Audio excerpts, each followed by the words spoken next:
Magandang gabi mga kapuso. Ako po ang inyong Kuya Kim na magbibigay sa inyo ng trivia sa likod ng mga trending na balita.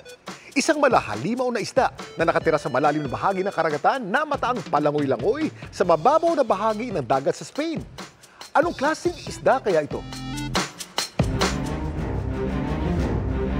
Mistulang hinugod sa pelikula ang videong ito. Ang isda kasing makikitang palangoy-langoy sa video, malahalimaw ang itsura. May matatalas na ngipin at napakalaking bunganga. Ito ang humpback anglerfish o sea devil na nakaengkwentro ng mga researchers ng Condric Tenerife, isang shark and stingray research organization, habang sila nagsasagawa ng pag-aaral sa Tenerife Sea sa Canary Islands sa Spain.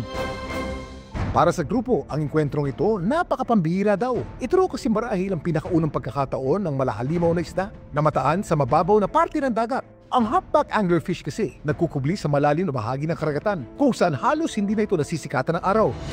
Pero bakit kaya naispatan ang humpback anglerfish sa mababaw na bahagi ng dagat sa Spain?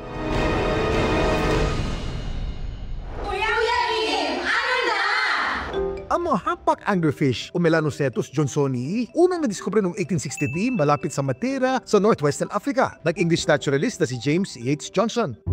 Ang naturang isdang ito ay bisexual dimorphism. Ibig sabihin, ang external appearance ng babaeng anglerfish ibang-iba sa mga lalaki. Ang mga lalaking anglerfish kasi mas maliit, nasa 1 pulgada lang ang haba at hindi sila predatory. Ang mga babaeng anglerfish naman na may tila lampara o dorsal appendage. Puno ito ng bakterya na siyang rason para ito mag-illuminate o umilaw. Ang ilaw na ito ang siyang ginagamit ng mga anglerfish para akitin ang kanilang mga prey.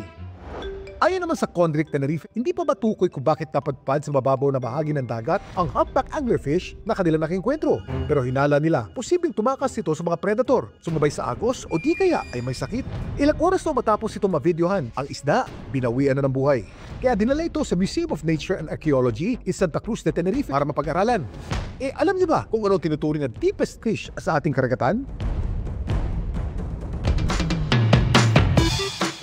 Mga kapuso, biyahe tayo sa ilalim ng dagat sa Japan kung saan na-videohan ang isdang ito. Ito ang Sodoliparis snailfish. Noong 2022, na-videohan ito ng mga researcher mula Japan at Australia sa lalim na 8,336 meters. Kaya itong tinuturing na deepest fish sa buong mundo. Samantala, para malaman ng trivia sa likod ng viral na balita, i-post o i-comment lang, #Kuya Kim, ano na? Laging tandaan, kimportante ang may alam. Ako po si Kuya Kim at sagot ko kayo 24 oras.